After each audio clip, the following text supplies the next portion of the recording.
എല്ലാവർക്കും നമസ്കാരം. കേരളത്തിൽ കമ്മ്യൂണിസം വിജയിച്ചു എന്നാണ് എൻ്റെ ഒരു വിലയിരുത്തൽ. കമ്മ്യൂണിസ്റ്റ് പാർട്ടി വിജയിച്ചോ ഇല്ലയോ എന്നുള്ളത് വേറൊരു കാര്യം. പക്ഷേ കമ്മ്യൂണിസം വിജയിച്ചു. കാരണം ഇന്ന് നമ്മൾ ചുറ്റും നോക്കിയാൽ എല്ലാ രംഗത്തും വിഭജനങ്ങൾ ഉണ്ടായിട്ടുണ്ട്. രാഷ്ട്രീയ പാർട്ടികൾ തമ്മിൽ, മതങ്ങൾ തമ്മിൽ, ജാതികൾ തമ്മിൽ, കുടുംബങ്ങൾ തമ്മിൽ, വ്യക്തികൾ തമ്മിൽ, അങ്ങനെ ഏത് രംഗത്ത് നോക്കിയാലും വിഭജനം. സാഹിത്യകാരന്മാരുടെ ഇടയിൽ, സിനിമാ മേഖലയിൽ, വിദ്യാഭ്യാസ രംഗത്ത്, ഏത് രംഗമെടുത്താലും അവിടെയെല്ലാം വിഭജനങ്ങളും ശത്രുതകളും ഉറപ്പായും വന്നു കഴിഞ്ഞിരിക്കുന്നു. ഈ വിഭജനമാണ് കമ്മ്യൂണിസത്തിൻ്റെ ആത്മാവ്. വർഗ ശത്രുത എന്ന് അവർ പറയുമല്ലോ, വർഗവൈരുദ്ധ്യം, വർഗശത്രു. ആ വർഗശത്രുവിനെ ഉന്മൂലനം ചെയ്യേണ്ടതാണ് എന്നുള്ള ആശയം അനുസരിച്ചാണ് നമ്മുടെ സാമൂഹിക, സാംസ്കാരിക, ജാതി, മത, രാഷ്ട്രീയ രംഗം മുഴുവൻ ഇങ്ങനെ പരസ്പരം ശത്രുക്കളെ പോലെ നിന്ന് പോരടിക്കുന്നത്. ഇപ്പോൾ രാഷ്ട്രീയ രംഗത്ത് വാസ്തവത്തിൽ കക്ഷി രാഷ്ട്രീയം വ്യത്യസ്തമായിരിക്കാം, ആശയപരമായ വ്യത്യസ്തതകൾ ഉണ്ടായിരിക്കാം. പക്ഷേ അവിടെ വിഭജനം ഉണ്ടാകുന്നു എന്ന് പറഞ്ഞെന്നാൽ, ശത്രുതയുണ്ടാകുന്നു എന്ന് പറഞ്ഞെന്നാൽ അത് കമ്മ്യൂണിസത്തിൻ്റെ സംഭാവനയാണ്. സിനിമാ രംഗത്ത് ആശയങ്ങൾ തമ്മിലും വ്യക്തികൾ തമ്മിലും നിലപാടുകൾ തമ്മിലും വ്യത്യാസങ്ങൾ ഉണ്ടാവും, സ്വാഭാവികമാണ്. ജനാധിപത്യത്തിൻ്റെ രീതി അതാണ്. പക്ഷേ ആ വ്യത്യസ്തതകൾ നിലനിൽക്കുമ്പോൾ പോലും ശത്രുത ഉണ്ടാകാതെ ഇരിക്കുക എന്നുള്ളത് പ്രധാനമായിരുന്നു. പക്ഷേ സിനിമാ രംഗത്തും വിഭജനങ്ങൾ ഉണ്ടാവുകയും എല്ലാവരും പരസ്പരം അങ്ങോട്ടും ഇങ്ങോട്ടും ശത്രുക്കളെ പോലെ പെരുമാറുകയും ചെയ്യുന്നു. സാഹിത്യ രംഗത്ത് അനുകൂലിച്ചും പ്രതികൂലിച്ചും യോജിച്ചും വിയോജിച്ചും ഒക്കെ എഴുതുന്നവർ, മറ്റൊരു സാഹിത്യ രംഗത്തിൽ നിന്നുകൊണ്ട് എഴുതുന്നവരൊക്കെ ഉണ്ടാവും. പക്ഷേ ആ സാഹിത്യകാരന്മാരിൽ വിഭജനം ഉണ്ടാവുകയും ചിലർ ഒരു പക്ഷം മറ്റുള്ളവർ മറുപക്ഷം ആവുന്നതിലല്ല, പരസ്പരം ശത്രുക്കളെ പോലെ പെരുമാറുകയും വെല്ലുവിളിക്കുകയും താറടിക്കുകയും അവഹേളിക്കുകയും ഒക്കെ ചെയ്യുന്നു. ജാതികൾ പലതുണ്ടാവുകയും ഉച്ചനീചത്വങ്ങൾ ഒരു കാലത്തുണ്ടായിരുന്നു. ഒരു 50 കൊല്ലം മുൻപ് കേരളത്തിലെ വിവിധ ജാതികൾ, ഈ ജാതീയത ഉണ്ട് എന്ന് പറഞ്ഞ കാലത്ത് 50-60 കൊല്ലം മുൻപൊക്കെ ഉണ്ടായിരുന്ന വിവിധ ജാതികളിൽ പെട്ടവർ ഇടപെട്ടിരുന്നത് പോലെയല്ല ഇപ്പോൾ ഇടപെടുന്നത്. അവർ പരസ്പരം ശത്രുക്കളെ പോലെയാണ്. തമ്മിൽ കാണുമ്പോൾ ചിലപ്പോൾ എന്തെങ്കിലും മിണ്ടിയാൽ ആയി. പക്ഷെ പലപ്പോഴും അവർ സംഘടനാപരമായി കൂടിയിരുന്ന് ഇതര സമുദായങ്ങളെ വെല്ലുവിളിക്കുകയും തെറിവിളിക്കുകയും അവരോട് വളരെ വൈരാഗ്യത്തോടുകൂടി പെരുമാറുകയും അവരെക്കുറിച്ച് വളരെ മോശമായ പദപ്രയോഗങ്ങളോടുകൂടി സംസാരിക്കുകയും ചെയ്യുന്നത് ഇന്നൊരു സർവ്വസാധാരണ കാഴ്ചയാണ്. രാഷ്ട്രീയ രംഗത്ത് ജനാധിപത്യം എന്ന് പറയുന്നത് വ്യത്യസ്ത അഭിപ്രായങ്ങളും ആശയങ്ങളും വിയോജിപ്പുകളും ഒക്കെയാണ്, നിലപാടുകളും ഒക്കെയാണ്. പക്ഷേ ഇന്ന് കേരളത്തിൽ പ്രത്യേകിച്ചും രാഷ്ട്രീയ രംഗത്ത് എന്ന് പറഞ്ഞെന്നാൽ അതൊരു ശത്രുതയുടെ രംഗമായി മാറിയിരിക്കുന്നു. എതിർക്കുന്ന ഒരാളെ കൂടി കാണാൻ പാടില്ല. ഇപ്പോൾ ബി ജെ പിയെ എതിർക്കുന്ന ഏതെങ്കിലും ഒരു രാഷ്ട്രീയ പാർട്ടിയുടെ ആൾ ഒന്ന് സ്വകാര്യമായി കണ്ടു എന്ന് വിചാരിക്കുക, അല്ലെങ്കിൽ മുസ്ലിം ലീഗിൻ്റെ ഒരാളിനെ കണ്ടു എന്ന് വിചാരിക്കുക. കോൺഗ്രസ്സുകാരൻ കമ്മ്യൂണിസ്റ്റുകാരൻ ബി ജെ പിക്കാരൻ മുസ്ലിം ലീഗുകാരനെയോ തമ്മിൽ കണ്ടു കഴിഞ്ഞെന്നാൽ നമ്മുടെ കേരളത്തിലുണ്ടാകുന്ന ചർച്ച ഏറ്റവും നീചമായ ഒരു ശൈലിയിലായിരിക്കും, ഏറ്റവും വൃത്തികെട്ട ഭാഷയിലായിരിക്കും. അത് കമ്മ്യൂണിസം വിജയിച്ചു എന്ന് ഞാൻ പറയാൻ കാരണം, ഇത് കമ്മ്യൂണിസ്റ്റുകാർ മാത്രമല്ല അങ്ങനെ പറയാം. ഇന്ന് എല്ലാ പാർട്ടികളിലും പെട്ടവർ അങ്ങനെ ചിന്തിച്ചു തുടങ്ങി, എല്ലാ സമുദായങ്ങളിലും പെട്ടവർ അങ്ങനെ പറഞ്ഞു തുടങ്ങി, എല്ലാ മതങ്ങളിലും പെട്ടവർ അങ്ങനെ പെരുമാറി തുടങ്ങി. സിനിമാ രംഗത്തും സാഹിത്യ രംഗത്തും ഉള്ള എല്ലാവരും ഇതുപോലെ മുഴുവൻ പേരുടെ ഉള്ളിലും എതിർക്കുന്നവരെ മുഴുവൻ ശത്രുക്കളായി കാണുകയും ഉന്മൂലനം ചെയ്യപ്പെടുകയും ചെയ്യേണ്ടവരാണ് എന്ന കൾച്ചർ ഇന്ന് സർവ്വരംഗത്തും സൃഷ്ടിക്കുവാൻ കമ്മ്യൂണിസ്റ്റ് പാർട്ടിക്ക് കഴിഞ്ഞു.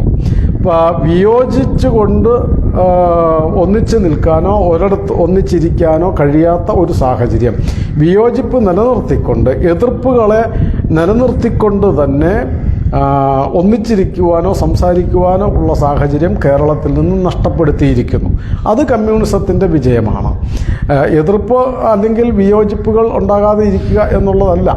എതിർ പാർട്ടികളെ വളരെ നികൃഷ്ടമായ രീതിയിൽ സംബോധന ചെയ്യുന്ന രീതി ഇന്നെല്ലാ പാർട്ടികളും സ്വീകരിച്ചിരിക്കുന്നു. കമ്മ്യൂണിസത്തിൽ നിന്ന് കോപ്പി ചെയ്ത് മുഴുവൻ രാഷ്ട്രീയ പാർട്ടികളും അത് സ്വീകരിച്ചിരിക്കുന്നു. രാഷ്ട്രീയ നേതാക്കളും ഉന്നത സ്ഥാനങ്ങളിലിരിക്കുന്ന ഭരണഘടനാ സ്ഥാനങ്ങളിലിരിക്കുന്ന രാഷ്ട്രീയ നേതാക്കൾ അടക്കം അതുപോലെ വിയോജിക്കുന്നവരെ മുഴുവൻ പുലഭ്യം പറയുകയും ഏറ്റവും നികൃഷ്ടമായ ഭാഷയിൽ അവരെക്കുറിച്ച് സംസാരിക്കുകയും ചെയ്തു തുടങ്ങുമല്ലോ. ഇപ്പോൾ അങ്ങനെ ആയിക്കഴിഞ്ഞിരിക്കുന്നുവല്ലോ.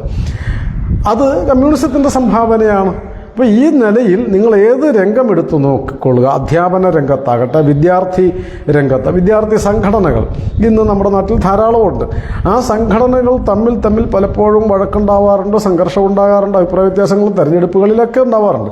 പക്ഷേ അത് മുൻകാലങ്ങളിൽ ആ തെരഞ്ഞെടുപ്പ് കഴിയുന്നതോടുകൂടി അത് അവസാനിക്കുകയും പിന്നെ സൗഹൃദത്തോടുകൂടി ജീവിക്കുകയുമായിരുന്നു എങ്കിൽ ഇന്ന് അത് മാറിയിട്ട് ഒരിക്കൽ എതിർത്ത് കഴിഞ്ഞെന്നാൽ ആ ആളിനെ ആജന്മ ശത്രുവായി പ്രഖ്യാപിച്ച് ശാരീരികമായും മാനസികമായും ആ ആളിനെ തകർക്കാൻ, വ്യക്തിഹത്യ നടത്തുവാനുള്ള ശ്രമം എല്ലാ വിദ്യാർത്ഥി സംഘടനകളുടെയും ഭാഗത്തു നിന്നുണ്ടായി കഴിഞ്ഞിരിക്കുന്നു. ആ നിലയിലേക്ക് എത്തിക്കാൻ കമ്മ്യൂണിസ്റ്റ് പാർട്ടിക്ക് കഴിഞ്ഞു അവരുടെ വിദ്യാർത്ഥി സംഘടനയിലൂടെ. അത് വിദ്യാർത്ഥി സംഘടനയുടെ പ്രശ്നമല്ല, അവരുടെ തത്വശാസ്ത്രത്തിൻ്റെ പ്രശ്നമാണ്. ഇങ്ങനെ നിങ്ങൾ ഏത് രംഗവും എടുത്തുകൊള്ളുക. അപ്പോൾ വിയോജിപ്പുള്ളവർ, എതിർക്കുന്നവർ തമ്മിൽ കാണുന്നത് പോലും അതൊരു ഗൂഢാലോചനയാണെന്നല്ല ഇപ്പോൾ പറയുക. ഒരു എതിർപ്പുള്ള രണ്ട് കക്ഷികൾ തമ്മിൽ കൂടിക്കണ്ടാൽ, രണ്ട് കക്ഷികളുടെ നേതാക്കൾ തമ്മിൽ ഒന്നിച്ചിരുന്ന് ആഹാരം കഴിച്ചാൽ, വർത്തമാനം പറഞ്ഞെന്നാൽ അത് അവർ മുന്നണി ഉണ്ടാക്കി, അവർ ഒന്നായി മാറിയിരിക്കുന്നു, അവർ യോജിച്ചു, ഇങ്ങനെ പറയുന്ന തരത്തിലേക്ക് സാംസ്കാരികമായ അധപ്പതനം സൃഷ്ടിക്കുന്നതിൽ കമ്മ്യൂണിസ്റ്റ് പാർട്ടി വിജയിച്ചിരിക്കുന്നു. നിങ്ങൾ ഏത് രംഗവും എടുത്തു നോക്കിക്കൊള്ളുക, അവിടെ എതിർപ്പുകൾ അവസാനിച്ചു ശത്രുതയായി മാറി, വിയോജിപ്പുകൾ അവസാനിച്ചു ഉന്മൂലനം ആയി മാറി, വ്യത്യസ്തതകൾ അവസാനിച്ചു അവിടെ വൈരാഗ്യമായി മാറി. ഇങ്ങനെ സർവ്വരംഗത്തും വിഭജനം സൃഷ്ടിക്കാൻ കഴിഞ്ഞു, ശത്രുത സൃഷ്ടിക്കാൻ കഴിഞ്ഞു, വെറുപ്പ് പടർത്താൻ കഴിഞ്ഞു. ഒരു 50 കൊല്ലം മുൻപ് ഞാൻ സൂചിപ്പിച്ച കാര്യം ഒന്നുകൂടെ പറയുകയാണ്. സമുദായങ്ങൾ തമ്മിൽ ഇത്രയും വൈരാഗ്യം ഉണ്ടായിരുന്നില്ല. വിവിധ സമുദായങ്ങൾ തമ്മിൽ കാണുമ്പോൾ അവർക്ക് ഇത്രയും ശത്രുത ഉണ്ടായിരുന്നില്ല. ഇന്ന് വായ പൊളിച്ചാൽ ഇതര സമുദായക്കാരെ തെറിവിളിക്കുക, ഇതര സമുദായത്തിൻ്റെ നേതാക്കന്മാരെ വ്യക്തിഹത്യ നടത്തുക, ഏറ്റവും മോശമായ ഭാഷ ഉപയോഗിക്കുക. നല്ല ഭാഷ ഇല്ല എന്നുള്ളതാണ് കമ്മ്യൂണിസത്തിൻ്റെ ഒരു സംഭാവന. നല്ല ഭാഷ എന്നവർ നമ്മളാരെങ്കിലും പറഞ്ഞാൽ ഉടനെ അവർ പറയുന്നത് വരേണ്യ ഭാഷയാണ്. സാധാരണക്കാരൻ്റെ ഭാഷ ഈ തെറിവിളിയും വെല്ലുവിളിയും ഒക്കെയാണ് എന്ന് പറഞ്ഞിട്ട് നല്ല ഭാഷ, നല്ല വേഷം, ഇങ്ങനത്തതൊന്നും ഇല്ല, അതൊക്കെ സവർണമാണ് എന്ന് പറയുകയും എല്ലാം ഏറ്റവും നികൃഷ്ടമായ, നീചമായ, നിന്ദ്യമായ ഭാഷയും പെരുമാറ്റവും ഇടപെടലുകളും ഒക്കെയായി മാറി ആമൂലാഗ്രം ശത്രുത സൃഷ്ടിക്കാൻ കഴിഞ്ഞു. കേരളത്തിലെ എല്ലാ രംഗത്തും ആമൂലാഗ്രം വൈരാഗ്യം വളർത്താൻ കഴിഞ്ഞു. സമൂഹത്തിലെ എല്ലാ രംഗത്തും ആമൂലാഗ്രം ഏറ്റവും ഹീനമായ തരത്തിൽ പരസ്പരം പെരുമാറാൻ പഠിച്ചിരിക്കുന്നു. എല്ലാ രാഷ്ട്രീയ കക്ഷികളും, എല്ലാ സമുദായങ്ങളും, എല്ലാ മതങ്ങളും ഇതിൽ നിന്നും മുക്തമാകുവാൻ, വിയോജിച്ചുകൊണ്ട്, എതിർത്തുകൊണ്ട്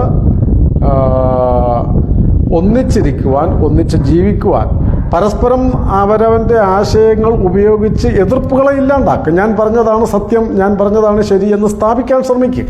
അത് സ്ഥാപിക്കാൻ കഴിഞ്ഞെന്നാൽ മറ്റുള്ളവർക്ക് അംഗീകരിക്കാൻ കഴിയണം. ഇനി അംഗീകരിക്കാൻ കഴിയുന്നില്ലേ? നിങ്ങൾ നിങ്ങളുടെ എതിർപ്പുകൾ പ്രചരിപ്പിക്കൂ, ഞാൻ എൻ്റെ എതിർപ്പുകൾ പ്രചരിപ്പിക്കാം, എൻ്റെ വിയോജിപ്പുകൾ, എൻ്റെ ആശയം ഞാൻ പ്രചരിപ്പിക്കാം, നിങ്ങൾ നിങ്ങളുടെ ആശയം ഏതാണോ കൂടുതൽ യുക്തമെന്ന് തോന്നുന്നത്, ഏതാണോ കൂടുതൽ ശരിയെന്ന് തോന്നുന്നത്, ഏതാണോ കൂടുതൽ വസ്തുതാപരം എന്ന് തോന്നുന്നത് സമൂഹം സ്വീകരിക്കട്ടെ. അങ്ങനെ അവനവൻ്റെ നിലപാടുകളിൽ ഉറച്ചു നിന്നുകൊണ്ട് തന്നെ, അവനവൻ്റെ ആശയങ്ങളിൽ ഉറച്ചു നിന്നുകൊണ്ട് തന്നെ പരസ്പരം ബഹുമാനിക്കുവാനുള്ള ഒരു സംസ്കാരം, അതിനെയാണ് ജനാധിപത്യം എന്ന് പറയുന്നത്, അതിനെയാണ് സാമൂഹിക ബോധം എന്ന് പറയുന്നത്, അതിനെയാണ് സംസ്കാരം എന്നും പറയുന്നത്. ഈ 3 കാര്യവും കേരളത്തിൽ ഏതാണ്ട് നഷ്ടപ്രായമായിരിക്കുന്നു. അതുകൊണ്ട് തങ്ങൾ വിജയിച്ചു എന്ന് കമ്മ്യൂണിസ്റ്റ് പ്രത്യയശാസ്ത്രം കൊണ്ട് നടക്കുന്നവർക്ക്, കമ്മ്യൂണിസ്റ്റ് പാർട്ടിയിൽ വിശ്വസിക്കുന്നവർക്ക് ആഹ്ലാദിക്കാം. പക്ഷേ ബാക്കിയുള്ളവരോട് പറയാൻ ഉള്ളത് ഇതേ കാര്യം തന്നെയാണ്.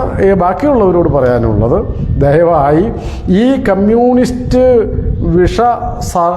വൃത്തത്തിൽ നിന്നും നിങ്ങൾക്ക് പുറത്തു വരാൻ കഴിയുമോ? ഈ വിദ്വേഷ വലയത്തിൽ നിന്ന് നിങ്ങൾക്ക് നിങ്ങളുടെ അണികളെ, ഞാനടക്കം നമുക്ക് നമ്മുടെ അണികളെ മോചിപ്പിക്കാൻ കഴിയുമോ? ഈ ശത്രുതയുടെ രാഷ്ട്രീയത്തിൽ നിന്ന് വ്യത്യസ്തതകളുടെ രാഷ്ട്രീയത്തിലേക്കും യോജിപ്പുകളുടെയും വിയോജിപ്പുകളുടെയും രാഷ്ട്രീയത്തിലേക്കും അവനവൻ്റെ കക്ഷികളെ, സംഘടനകളെ കൊണ്ടുവരാൻ കഴിയുമോ? എതിർപ്പുകളും വെല്ലുവിളികളും നിലനിർത്തിക്കൊണ്ട് തന്നെ വൈരാഗ്യവും വെറുപ്പും അവസാനിപ്പിക്കാൻ കഴിയുമോ?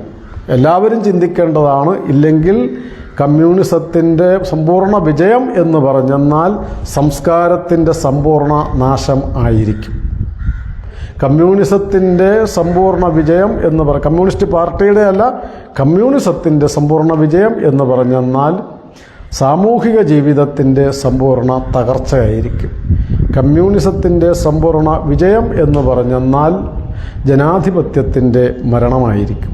അതിന് നമ്മളെല്ലാവരും കൂട്ടുനിൽക്കണമോ വേണ്ടയോ എന്ന് എല്ലാവരും സ്നേഹബുദ്ധിയ ആലോചിക്കണമെന്ന് അഭ്യർത്ഥിക്കുന്നു. നമസ്കാരം.